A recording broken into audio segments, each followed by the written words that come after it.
Irmãos, nós estamos trabalhando há um tempo que o culto da manhã e da noite são iguais, mas Deus mandou fazer 2 séries. Então, como tem 2 cultos, uma vai ser amanhã, outra vai ser à noite. Eu não vou brigar com Deus, né, mas eu pretendo voltar breve, porque é mais fácil para a gente também e multiplica o espaço. Então, hoje à noite começa a série Aliança de Milagres, nós vamos distribuir as pulseiras para o povo. Pastor, tem uma causa, vamos estar orando por isso e vamos estar clamando ao Senhor. Teve uma moça que eu orei por ela aqui, que tem um diagnóstico que não pode engravidar, ela já é nosso alvo de oração, para no final da série ela estar aqui grávida, testemunhando. Por esse amém, ela não vai voltar grávida, irmão. Você tem que confiar nessa palavra, irmão. Ela vai voltar grávida aqui no final da nossa série, amém? Amém. Só que pela manhã, eu não vou pregar todos os domingos pela manhã, então quando eu estiver pregando, eu vou estar falando nessa série. Tem tema, eu acho que não tem tema para essa, ficaram com medo de fazer o tema. O tema é espíritos malignos que movem a igreja. É isso mesmo. Pastor, estranho? É estranho.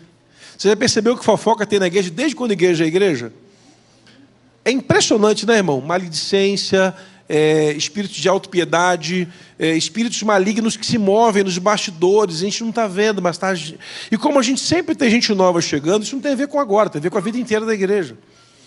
Nós vamos vacinar você para isso. E você vai ser um crente mais forte, mais poderoso para combater essas ações malignas na sua vida, que vem atormentar você. E aí, é uma série que eu já fiz há até mais de 20 anos. Eu li esse livro do pastor Rick Renner, não é aquele cantor não, é outra pessoa.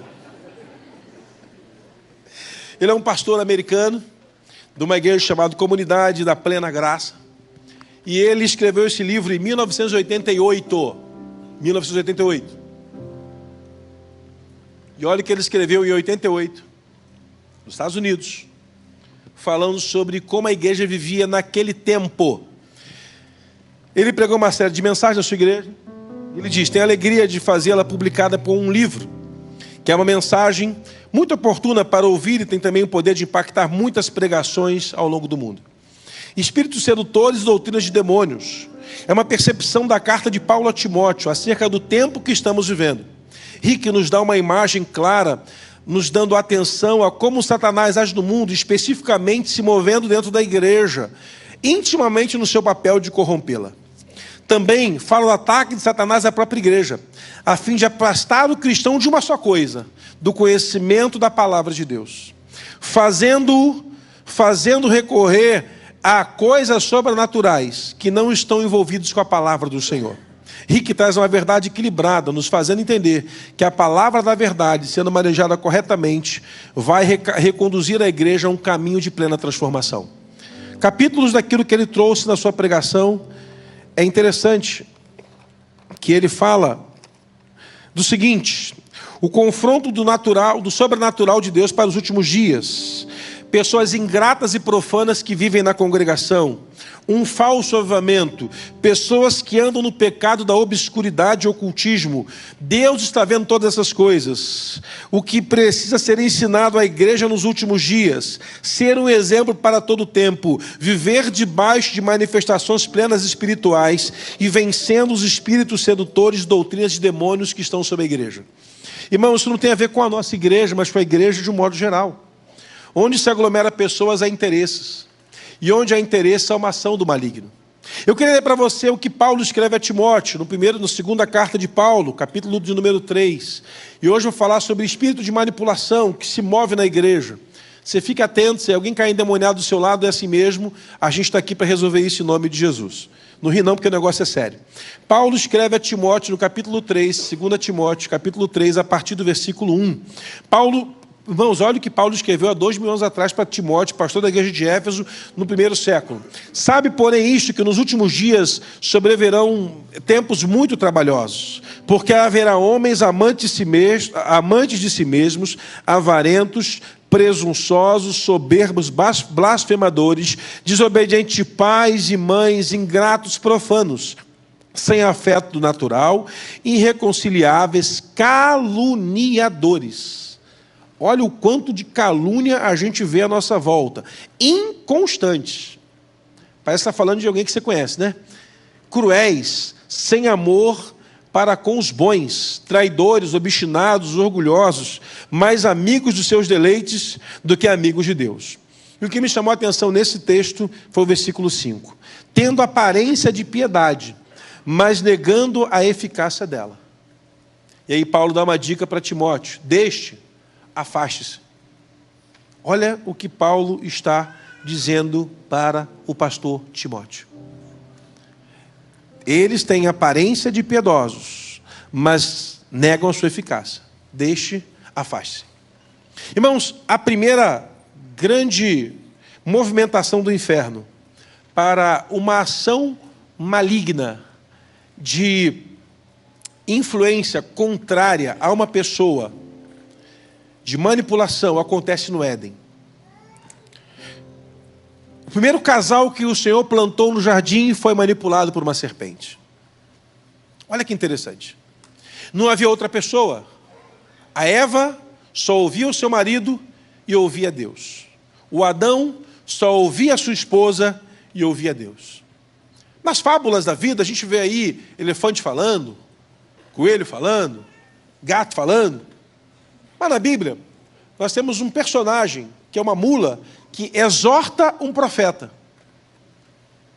E temos agora uma serpente, que se apresenta a Dona Eva, debaixo de uma aura de magia e ação totalmente espiritual e maligna, em que essa serpente, ela dá uma palavra a esse casal. Só que tem uma coisa interessante que acontece nesse movimento. A Bíblia diz que o Senhor plantou o jardim e confiou àquele casal. Deu a Adão uma organização, uma palavra de ordem, em que ele organizasse árvores, frutos, desse nome a animais e tudo. E o Adão, com muita sapiência, foi fazendo isso.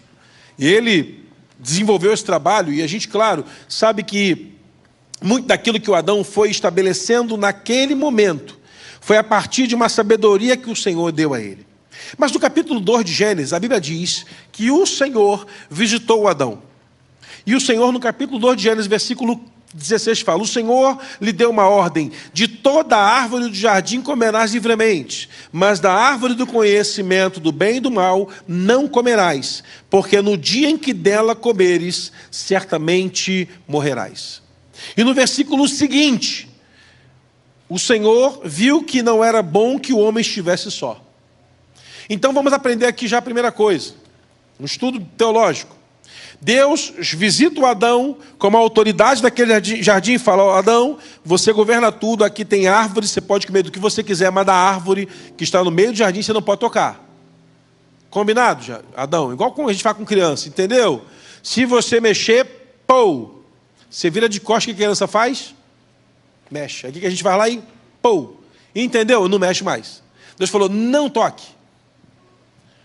No dia seguinte, ou no momento seguinte, em outro estágio, o Senhor percebe que o Adão estava só e toma uma decisão: far-lhe-ei uma auxiliadora.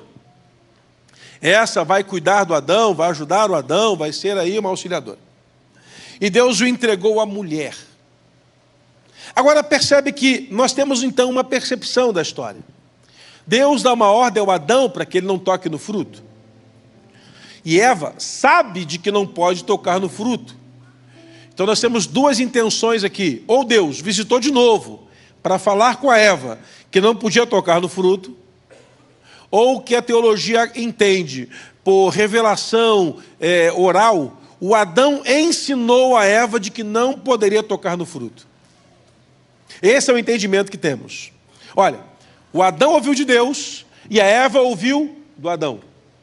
Isso é o que nós aceitamos como a principal corrente de ensinamento nas academias teológicas à nossa volta. A Bíblia vai dizer que no capítulo 3, um século depois, não sabemos se um mês, um ano, uma década, 100 anos, 1000 anos depois, não sabemos, porque não havia morte, então aqueles dois eram eternos. Aqueles dois não tinha nada que os atrapalhasse a viver para sempre. Não havia morte sobre eles. Não havia pagamento de morte por pecado como salário pelo pecado. A Bíblia diz que a serpente, versículo 3, a mais sagaz de todos os animais selváticos que haviam naquele lugar, disse a mulher.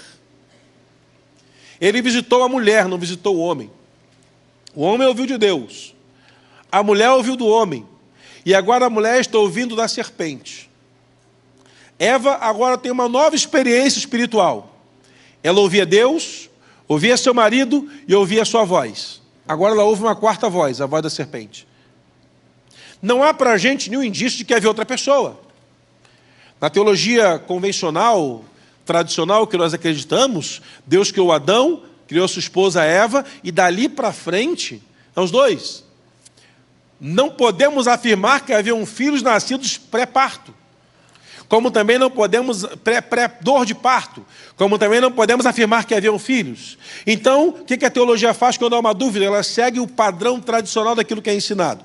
O texto literalmente se reexplica e se reexplica. Deus fala com Adão e o Adão fala com a mulher. Agora a serpente fala com a mulher. Se a serpente já havia falado com a mulher ou com o homem uma outra vez, também não temos certeza. Mas também não podemos afirmar. E como o texto não nos garante em nenhum momento, e não há nenhum outro texto que apoie esse, a gente fica literalmente com o que está dizendo. Então nós temos por entendimento inteligente o seguinte, na nossa inteligência: Deus fala com Adão, o Adão fala com a mulher, e agora a mulher está conversando com a serpente. A serpente a visita e dá a essa mulher uma palavra. E é interessante que o primeiro movimento de manipulação que a Bíblia nos apresenta é esse. Disse a mulher: assim diz Deus, não comerás da árvore do jardim. Respondeu a mulher: do fruto da árvore, não podeis comer, mas do fruto da árvore está no meio do jardim, disse Deus, não comereis. E se tocar nela, certamente morrerás. A mulher repete exatamente aquilo que o Adão disse a ela. O que Deus falou: come de tudo, menos da árvore do meio do jardim. Ela respondeu exatamente. Então, o discipulado foi perfeito. Foi bem feito. Deus entregou Adão, o Adão entregou a Eva. Mas agora, como é que a serpente sabe disso? Como é que a serpente sabe, ou a ação maligna que move a serpente sabe, aquilo que foi conversado na intimidade do Adão e da Eva? A serpente não pode interferir naquilo que Deus falou por Adão. Ela não tem como saber o que Deus falou por Adão. Mas ela pode saber o que o Adão falou para a sua mulher. E nesse momento, a Eva dá uma boa resposta. Se a Eva cortasse o assunto ali, ela teria vencido. Mas o que a Eva fez? Ela se permitiu dar ouvidos à voz da serpente em argumentar contra ela. Paro aqui e volto para a igreja. Eu sou crente há 37 anos, irmão. Sem sair de igreja nunca, sempre crente. Me converti mesmo, até o tutano ali, crente, de ler a Bíblia todo ano, um monte de vezes, de querer estudo. E sempre me questionei, como que pode pessoas tão maduras dentro da igreja procederem com procedimentos tão imaturos? Como pode pessoas tão aparentemente saudáveis, espiritualmente, caírem em engodos e enrolos que o diabo plantou e todo mundo percebeu que foi uma ação maligna? Como pode a gente, como pastor, ter que tempo a tempo estar dizendo que ensinar o óbvio mais uma vez para crente que já ouviu aquilo tantas vezes? Não esse livro, mas um outro livro, Vencendo o Espírito de Rebelião, eu aprendi uma coisa: as pessoas, elas se permitem ouvir argumentos contrários à palavra de Deus. As pessoas permitem ouvir. Irmão, eu fui forjado em libertação. Culto atracado com demônio, rolando em presídio. Eu agarrado com demoniado para lá e para cá, e sai em nome de Jesus, é uma loucura dessa. Não que eu tenha sido preso, mas eu vou fazer, todo crente tem que fazer isso, capelania prisional. Sabe o que me chama a atenção? Em toda essa história bíblica, que é uma história real, é que nós nos permitimos dar ouvidos a argumentos que manipulem o nosso interesse. Paulo está escrevendo a Timóteo uma coisa muito simples. Nos últimos dias, Timóteo, virão dias difíceis. Virão dias em que até o evangelho vai tentar ser adaptado àquilo que nós achamos ser correto. Já percebeu que valores hoje, que eram inegociáveis da ciência, são negociados hoje em dia? A ciência fala: não, mas está errado. Cara, mas há mais de 200 anos, um cientista, o cara estudou, não pode, está errado. Não é assim que funciona. Os valores se tornaram relativos. E sabe aonde o fiel da balança está hoje? Sobre a igreja. Por quê? Porque nós carregamos uma palavra que ela é viva e ela é eficaz. O escritor aos Hebreus vai dizer que ela é mais penetrante que espada alguma de 2 gumes. Ela é apta a discernir os intentos do coração, vai à divisão de juntas e medula, alma e espírito. A palavra consegue acessar o nosso coração para nos transformar. O problema é que nós, de vez em quando, preferimos dar ouvidos aos boatos da serpente do que à voz do Espírito Santo. Te dou um exemplo. Eu sempre vejo pessoas dizerem uma frase que eu sempre digo o seguinte: se vai, não tem jeito. Deus falou. Em nome do Deus falou, irmãos, o povo faz cada umas bobagens. Eu vou te contar uma história que Deus falou comigo. Uma delas foi para doar meu carro de oferta. A outra foi para entregar ao ministério que não sei saber para onde vai. A outra foi falar para toda a igreja doar o 13º do outro ano integral. Deus falou isso comigo. Eu não me lembro de eu ter me falado um negócio que foi bacana, sempre foi paulada. Eu fico assim: Senhor, que negócio estranho. O cara chega: pastor, Deus falou que eu vou casar com fulana, e a fulana é linda. Eu nunca vi.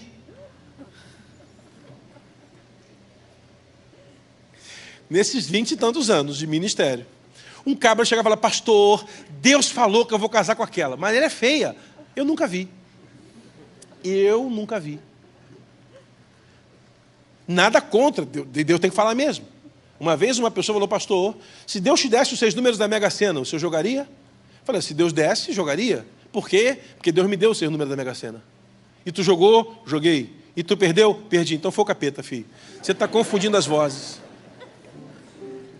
Porque não é possível que Deus não sabe os 6 números da Mega Sena. Não, mas era uma pegadinha. Bom, Deus não é o Ivo Holanda, querido, que dá umas pegadinhas com os outros. Não é o João Kleber. Para. Não é o João Kleber. Deus é outra coisa. Ele fala e está falado. Não é. Porque na Bíblia foi assim. E agora você acha que o Eterno, no trono celestial, vai se prestar o trabalho de descer e você falar assim: João, anote, 57, 39, 26. Isso é o Lombardi, querido. Não é Deus. Olha que interessante. Como pode, irmãos, olharmos para Paulo escrevendo a Timóteo há 2000 anos atrás e essa mesma ação permanece ainda hoje dentro de igreja? Porque não basta a igreja ser cheia do Espírito Santo, é você que tem que ser. Você tem que estar cheio de Deus. Para saber discernir quando é alguém que fala em nome do Senhor, quando é alguém que fala em seu bel interesse. E vou contar um segredo para você, irmão. Eu sou pastor. Eu de vez em quando é manipulado nos outros, irmãos. Quero confessar meu pecado aqui. Porque travesti da autoridade que eu carrego é fácil. Alguém fala assim: pastor, o que o senhor falar eu faço. E eu enchi a boca e falava: vai, faz. Aí ainda bom que dava certo. E um dia que deu errado. A pessoa voltou: pastor, o senhor mandou eu fazer. E agora? E aí o Espírito Santo falou comigo: está vendo? Você é o culpado pela imaturidade do seu povo. Você cria uma bengala para o povo, é você perguntar o que tem que fazer. Manda o povo orar, jejuar e aprender com a minha palavra e fica mais calado que se erra menos. Precisava dessa, irmão? Crente velho? Porque o líder, travestido de uma autoridade sapiencial, celestial, sempre quer ter a palavra final da verdade, quando na verdade a palavra final da verdade é a palavra de Deus. Tem gente que se lascou na mão de pastor porque é bobo. Vou te dar um exemplo.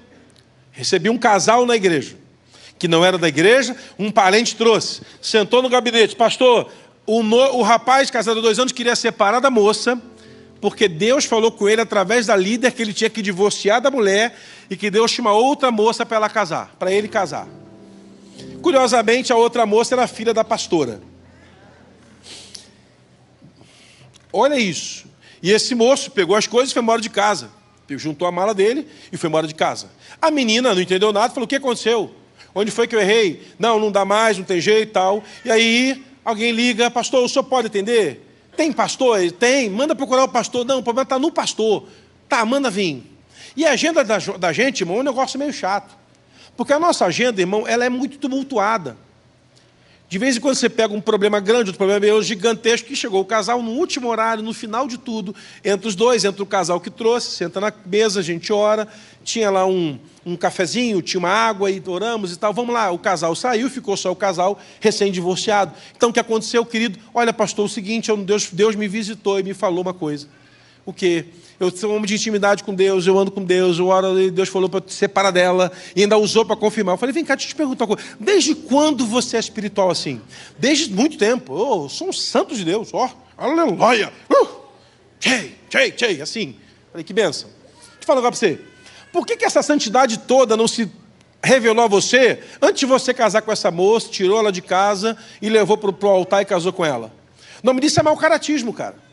Você nunca foi crente. Quem foi, teve confirmação, quem foi o filho do Satanás que confirmou para você isso? A minha pastora, então, pode dizer para ela que a Bíblia que ela está lendo tem que ser rasgada e jogada fora. Porque a nossa diz diferente. Não, pastor, eu não aceito nenhuma palavra contrária, eu vou sair daqui, olha, a partir de agora, você vai estar com a espada sobre a sua cabeça. Porque você está usando o nome de Deus para ficar na sua sem vergonhice. Eu não te conheço, você precisa nem nunca mais voltar aqui, se não gostar de mim, menos, vai para a fila que tem um monte. Nunca mais você vai ter paz na sua vida. Porque você está usando o nome de Deus para as suas safadezas. E que Deus te visite nessa noite. E o cara foi embora. A moça seguiu, chorando. Uma semana depois, a moça me procurou, pastor, ele voltou para casa. Porque ele descobriu que a moça que Deus havia falado para ele casar era a filha do pastor. E eu penso, essa mulher depois me procurou, ia falar com o senhor me chamou de filha do demônio, era que eu não sabia que era uma pastora que estava montando esse trambique todo. Se eu soubesse, eu chamava filha de Belial com a pombagira, que é pior. Porque, minha irmã, o nome disso é feitiçaria. Feitiçaria. Não tem a ver com Bíblia, não tem a ver com Evangelho, não tem a ver com Deus. Você teve o tempo todo para orientar esse moço a não casar, mas vê que ele casou, a seu compromisso no altar é cuidar desse casal até que eles permaneçam firmes. Houve pecado dela? Não. Houve pecado dele? Não. Então o pecado é só seu, minha irmã. E reveja seus conceitos. E aí ela vai para o Terapia dos Idiotas, Facebook, que deu voz para qualquer pessoa ruim no mundo e imbecil para falar o que quiser. Agora pensa, irmão, comigo. É muito mais cômodo terceirizar a nossa responsabilidade espiritual para alguém que nós entendemos ser alguém efetivamente mais graduado que a gente. Eu conheço pessoas que preferem transferir para líder suas decisões porque são imaturos para tomá-las. E aí encontra um líder manipulador que fala assim, não, é isso mesmo, vai lá e fala que eu mandei fazer. Se é conversa, irmão, sai disso. Se algum dia você se sentir manipulado por mim, procura a diretoria da igreja e pede para chamar minha atenção. Porque é inadmissível que um crente maduro, até que seja um novo na fé, precise de talismã para crescer espiritualmente. Isso não é praticado no cristianismo, isso é praticado em outras religiões. Entendeu isso? Amém, meu irmão? Amém. Posso continuar ou está duro demais? Pode continuar, amém? Vocês estão ligados mesmo? Olha lá, depois não vai falar mal de mim não, hein? A Eva, estava tudo bem. Estava lá comendo já a frutinha dela, estava ela e o marido, tudo em paz, tranquilo. Se eu fosse o Adão, eu cortava aquela árvore, porque é melhor fazer fogueira, mas não podia tocar na árvore. Então Eva, não vai lá, e ela foi, tocou, comeu. E aí ela pega o fruto e alimenta o marido. Ah, pastor, qual é o fruto? Deve ser o morango do amor, o abacate da sedução, deve ser a amora do desejo. É cada coisa que são criadas hoje em dia, né, irmão? Ah, pastor, agora eu estou com o abacate da sedução. Vai sair com a cara dessa, fica a dica. Fica a dica. Abacate da sedução. Abacate vai bem para a saúde, tremendo. Deus visita o Adão. Adão, estou sentindo falta de você. Ah, eu me escondi porque eu estava nu. Mas desde quando você estava nu? Você não sabia que estava nu? Conceito de roupa não existe ainda. É para andar nu mesmo. Nada que te impeça de eu ver você na sua integralidade. Mas está tudo bem. O que está acontecendo, Adão? foi o seguinte, é que,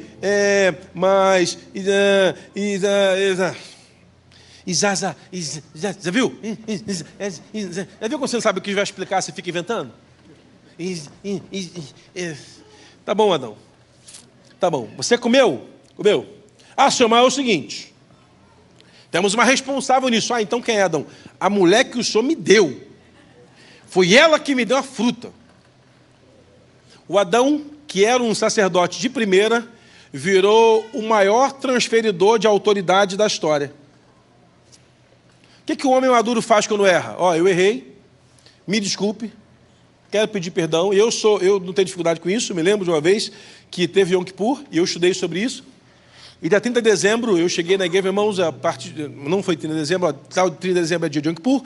Eu quero pedir perdão a todo mundo que eu errei aqui, se eu cometi algum erro. E se você quiser que eu peça perdão de público do que eu fiz, você me manda um e-mail que eu vou lá e faço. Um abençoado mandou: é verdade mesmo aquilo? Se eu tenho certeza que vai pedir perdão, vou falar. Eu nem lembro o que eu fiz. Não, deixa para lá. Se fizer de novo, vai ter que pedir. Eu já pequei de novo.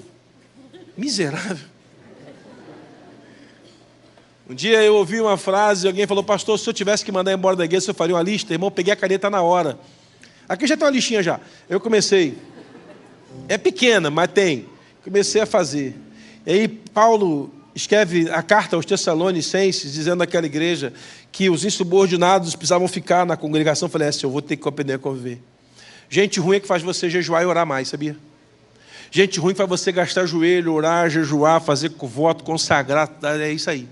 E aí, o Adão transfere para a mulher, ou é a Eva, essa mulher, senhor, a minha vida estava uma paz, depois que essa mulher entrou na minha vida, só coisa ruim. Até cobra está falando aqui nesse negócio, Deus. E ela vem me dizer que a cobra falou com ela, senhor, agora você acredita nisso? Tá bom, Adão, com você não dá para conversar, que você é um menino. Você é uma criança, Adão. Eva, vem cá, minha filha. O que aconteceu? Senhor, tem aquela serpente ali? Nunca falou hoje, e se ela falou, sabe o que está falando, e eu preferi ouvir e comi a fruta. Eu não vi a novela da Record, do Éden, mas um amigo meu postou um vídeo, eu procurei, já muitas vezes não achei, de um vídeo da novela do Éden, que passou na Record. Igual esse vídeo que fizeram aqui da Aliança de Milagre. Mesma voz, viu? A mesma voz. Se o Macedo pegar, ele bota lá a campanha. Igualzinho. O que me chamou a atenção? Esse vídeo era o Adão, no alto do monte, no pico do monte, chorando, porque Deus não o visitava mais. E aquela cena mexeu comigo. Porque esse amigo falou assim, botou no Instagram, eu já procurei, já pedi ele também no teu vídeo, o Adão lá no alto do monte, dizendo: Senhor, por que o Senhor não volta mais? Não consigo mais ouvir sua voz, perdi a intimidade. E o Adão chorando lá no alto do monte.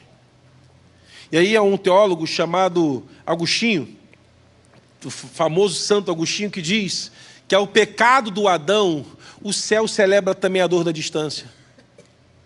Deus não tem mais o homem para falar com ele todos os dias, porque Deus parou de se comunicar com o homem.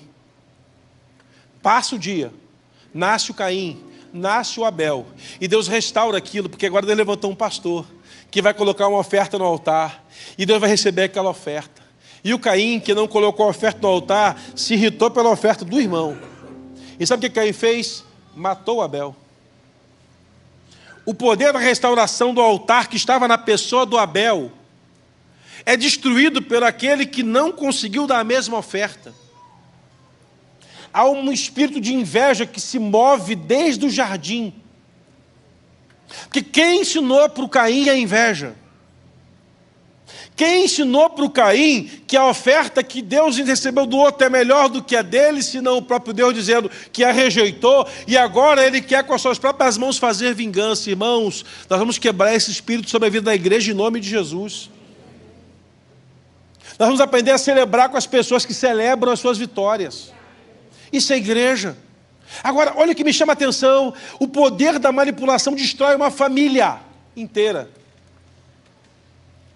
Quantas famílias são destruídas em igrejas, na nossa e em outras, porque não conseguem ouvir apenas a voz do Espírito Santo e querem terceirizar essa voz para fulano A, B, C, D, F, G, H. É impressionante. Agora olha comigo. Olha a postura de alguém que também tentou ser manipulado pela serpente. Jesus está no deserto. Romanos 5 diz que ele é o último Adão, não é o segundo. Porque se fosse o segundo, teria o terceiro. Ele é o último Adão. Se o primeiro fracassou, o último deu certo para a glória de Deus. Então está lá o último Adão, no deserto. 40 dias e 40 noites. A serpente do Éden aparece para ele e fala: está tudo certo, beleza, tudo bem. Está com fome? Oxe. O Big Mac é bem, hein? Ó, se não cai. Jesus era crente, irmão, que a gente tem fome. Tanto que ele vinha em festa comendo. Foi chamado de glutão, porque comia com os pecadores. Estava tudo certo. Então, se você é filho de Deus, transforma a pedra em pão. E Jesus deve ter olhado para aquelas pedras e visto pão doce, pão de sal, pão de alho, pão de queijo, pão suíço, pão francês, pão de forma, tudo que é pão. E pensou assim: seria uma boa, hein? Mas tem uma coisa: eu não preciso provar para o diabo quem eu sou, porque eu tenho a minha identidade definida de quem eu sou, coisa que o Adão não tinha no Éden, coisa que a Eva não tinha no Éden. E alguém com a sua identidade definida fala: nem só de pão vive o homem, mas de toda a palavra que sai da boca de Deus. Jesus está dizendo para o serpente o seguinte, para Satanás o seguinte: olha, eu não sou alimentado para provar para você, diabo, quem eu sou.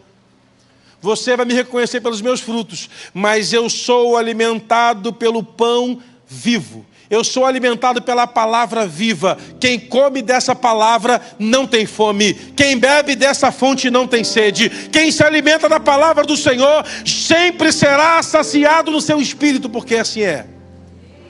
Eu me lembro de um tempo de muita pobreza na minha família. Muita pobreza mesmo, assim, difícil.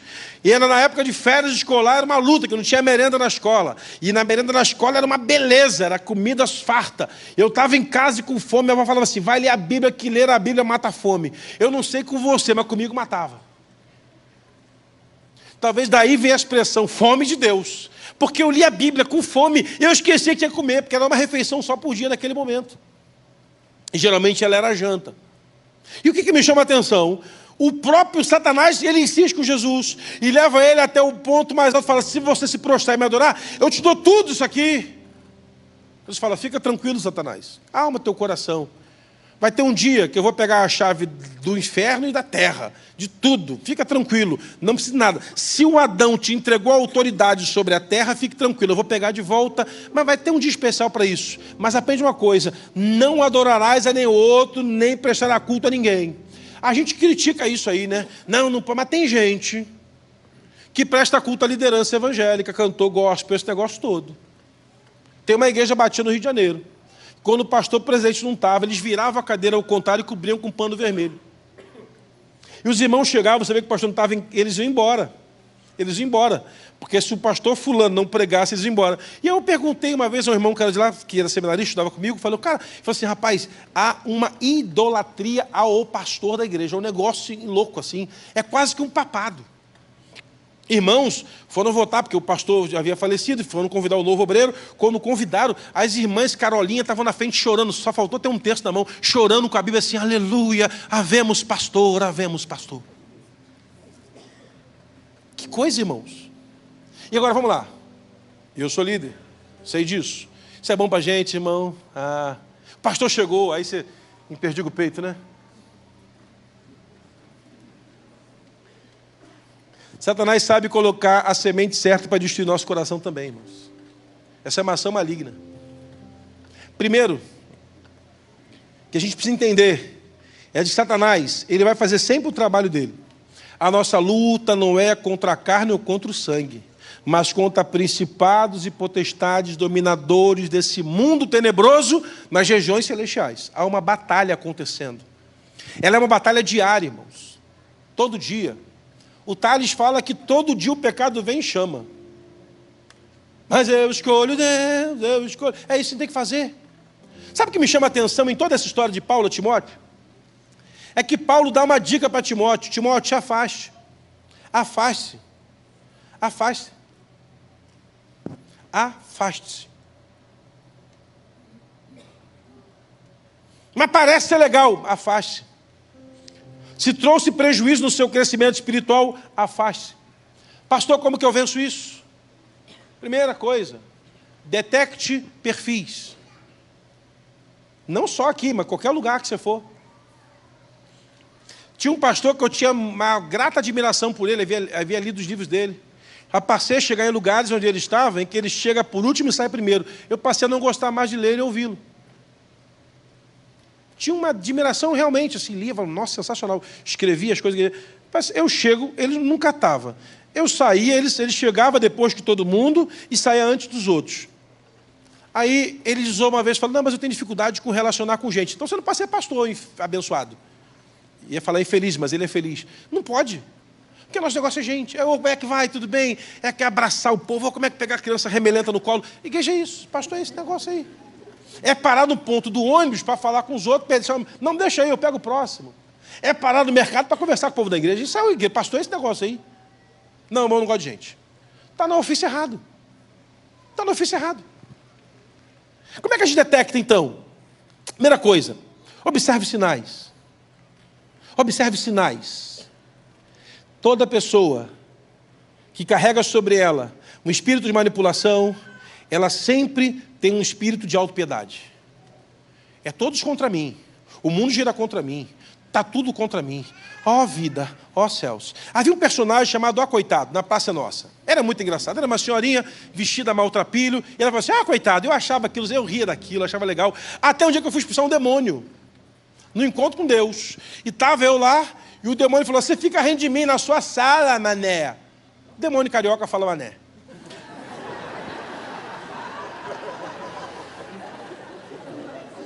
Demônio curitibano fala daí.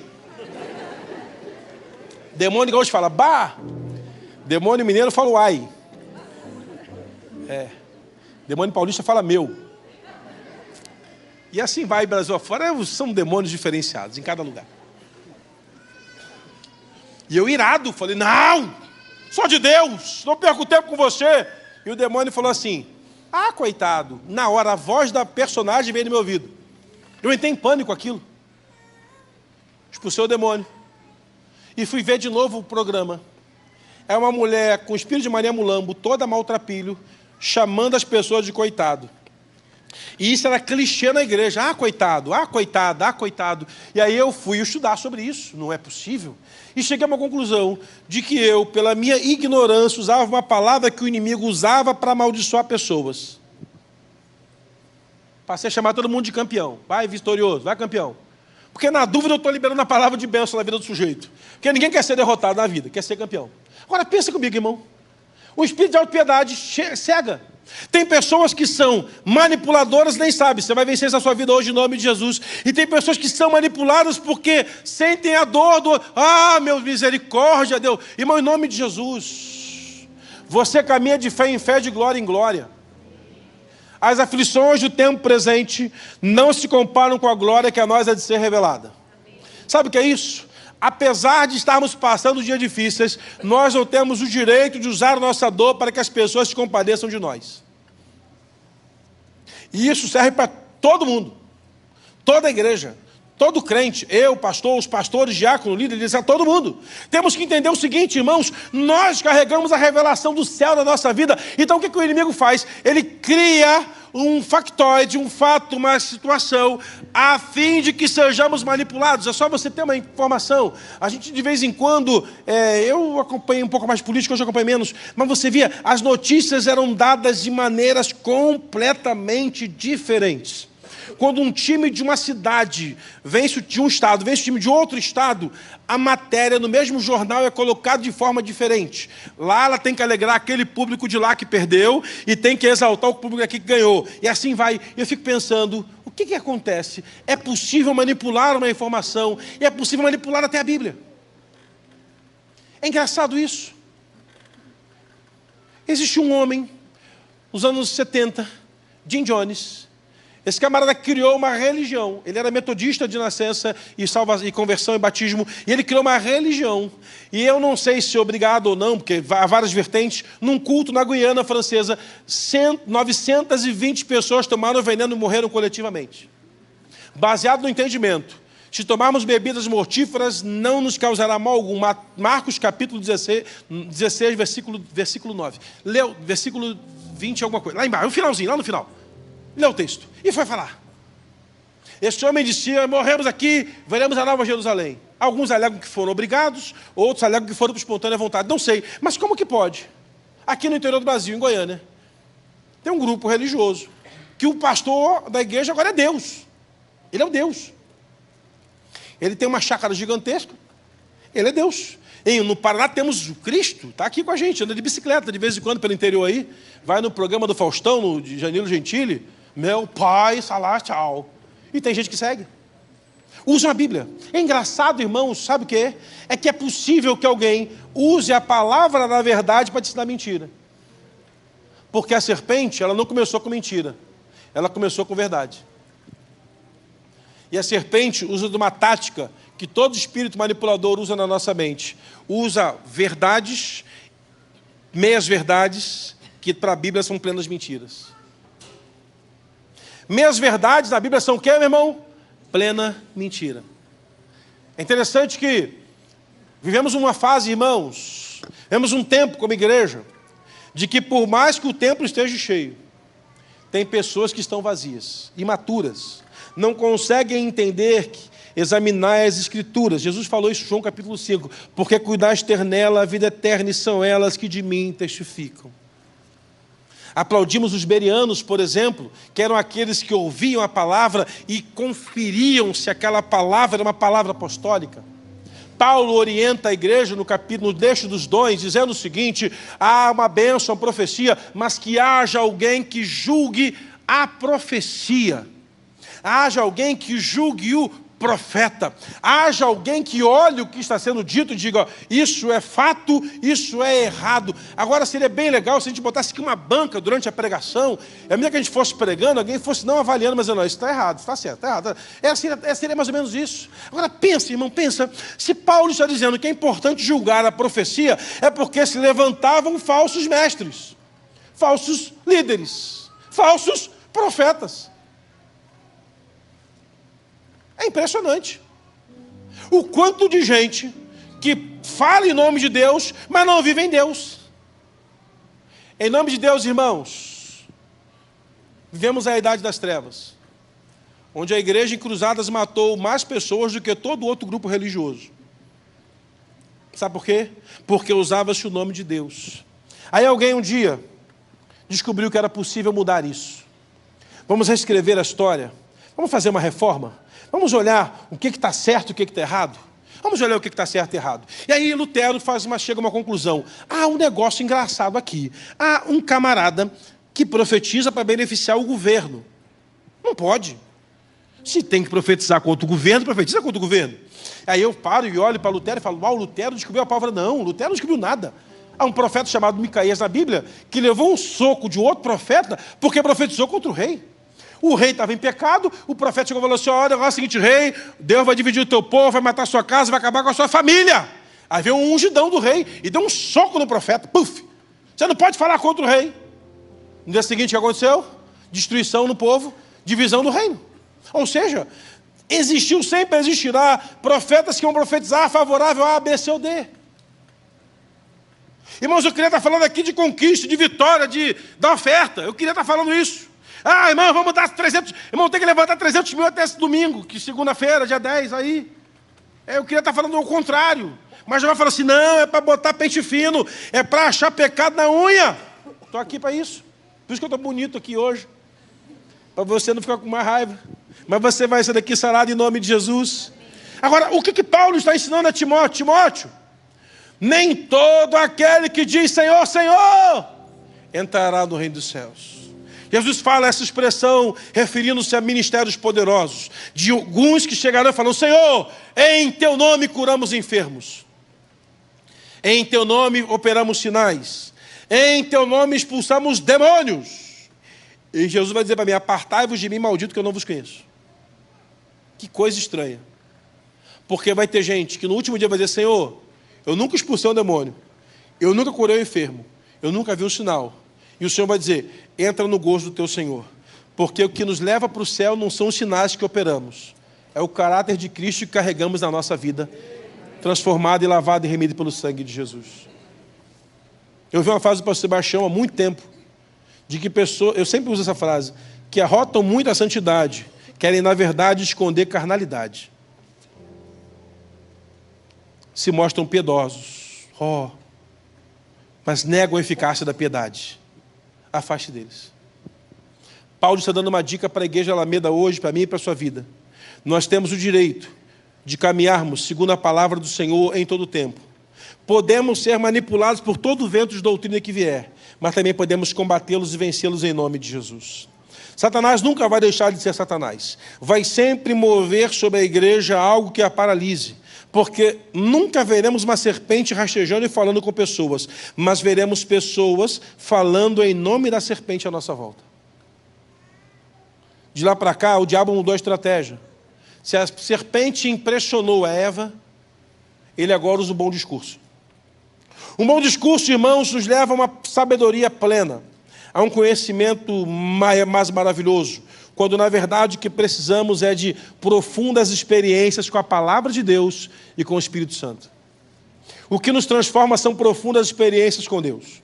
O que muda a nossa vida são profundas experiências com o Senhor. O que nos muda é termos experiências diárias com Deus, de aprender a ouvir a sua voz sem ruído e sem dificuldade. Porque uma vez que Deus falou, Ele não fala mais. Já está decretado, definido e é absoluto. Uma das características de Deus na Bíblia é que o Senhor, ao falar ao homem, não havia dúvidas em seus corações. Uma das características do homem que ouviu a Deus na Bíblia foi ouvir e dizer: Senhor, sim, Senhor. Não há dúvida. Quando Deus quer usar alguém para falar com você, observe o profeta, observe a profecia e entenda: Senhor, o que a palavra que esse profeta ou a profecia veio sobre a minha vida está em ligação com a palavra que o Senhor tem declarado há tantos anos sobre a sua igreja. Somos uma igreja bíblica. Andamos segundo o que a palavra nos ensina. Não caminhamos segundo aquilo que as experiências de que A, B, C ou D definem. O que precisamos aprender é que nossas experiências com Deus são maiores do que qualquer outra experiência que alguém possa nos oferecer. Temos que aprender uma coisa. Vemos um tempo, irmãos, em que a letra tem matado pessoas, porque as pessoas se apegaram à letra para criarem suas vãs doutrinas, mas a palavra declara que o Espírito vai nos vivificar. Somos vivificados pelo Espírito Santo.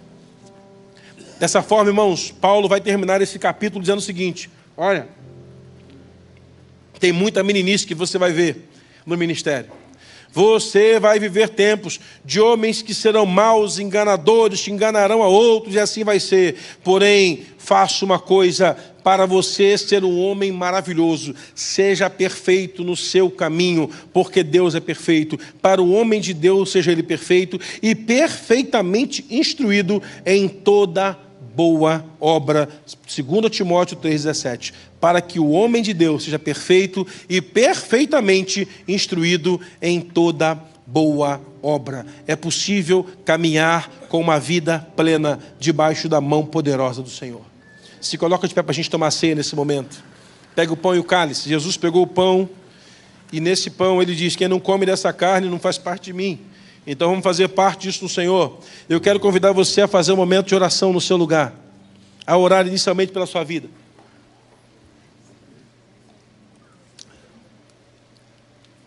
Eu sei que tem dia que você não vai dar glória demais, né? É assim mesmo, faz parte. Estou acostumado. A semana que vem você glorifica. Jesus pegou o pão e disse: esse é meu corpo que é partido por vocês. Jesus está querendo usar uma linguagem. Se alguém não recebeu o pão e o cálice, levanta a mão que vai levar até você o diácono. Lá na galeria tem alguém que não recebeu o pão e o cálice. Então, aqui tem gente que tem um casal aqui que não recebeu, por favor. Isso, levante a mão até você receber. Irmão, Jesus está usando uma experiência com os discípulos. Ele está falando de que comer a carne é uma aliança feita com ele. Mas tomar o sangue é uma nova aliança. Há algo a mais que Deus pode fazer na nossa trajetória. Paulo está querendo ensinar, Jesus está querendo ensinar à igreja que comer da carne e beber do sangue faz de nós alguém que tem uma aliança com ele. Então, ao tomar o pão e tomar o cálice, algo novo de Deus pode acontecer na nossa vida. Porque quem foi transformado pelo Senhor precisa estar sempre renovando a sua aliança com Deus, em oração, em fé, em fidelidade. Mas a ceia se torna um símbolo, dizendo o seguinte: olha, faz isso em memória de mim. Porque um dia ele vai voltar e não precisaremos mais tomar o pão e o cálice na eternidade. Estaremos sentados na mesa do Cordeiro para uma grande ceia por toda a eternidade. Porém, até que isso aconteça, o pão fala de aliança. Fala de que Deus entregou tudo que Ele possuía para termos a mente de Cristo. A minha oração por você nessa manhã é: Senhor, que possamos ser a mente de Cristo, para nunca sermos enganados por qualquer coisa que Satanás queira plantar na minha vida, em nome de Jesus. Erga o pão, feche seus olhos. Jesus pegou o pão, partiu e disse: esse é meu corpo que é partido por vós. Fazei isso todas as vezes que comerdes em memória de mim. Em memória ao Senhor Jesus, que amamos o pão nessa noite.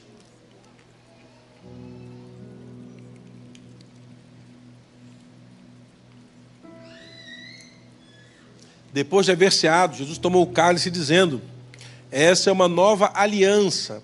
É feita uma nova aliança no meu sangue. A aliança do animal sacrificado acaba. Começa agora a aliança no sangue. Eu tenho uma aliança eterna. Uma aliança para sempre. Uma aliança que vai me levar para a eternidade. Uma nova aliança. De um sangue derramado no Calvário para estabelecer algo novo na minha vida. Jesus pegou aquele cálice e falou: fazei isso todas as vezes que beberdes em memória de mim. Em memória ao Senhor Jesus, tomamos o cálice nessa hora. Senhor, nós queremos pedir ao Senhor. Queremos pedir que, em nome de Jesus, possamos ter uma mente ligada a Cristo. Um coração pleno no Senhor. Que não sejamos prisioneiros ou fiquemos, Pai, presos a qualquer coisa que o inimigo tente lançar contra a nossa vida. E que a partir de hoje, Pai, se inicie um tempo em que nenhuma voz de engano fale ao nosso coração antes da Tua voz, Pai. E que possamos ouvir a voz do Teu Espírito Santo. Sermos curados pelo Senhor. E podermos, Pai, transmitir curas a outros também, no nome de Jesus.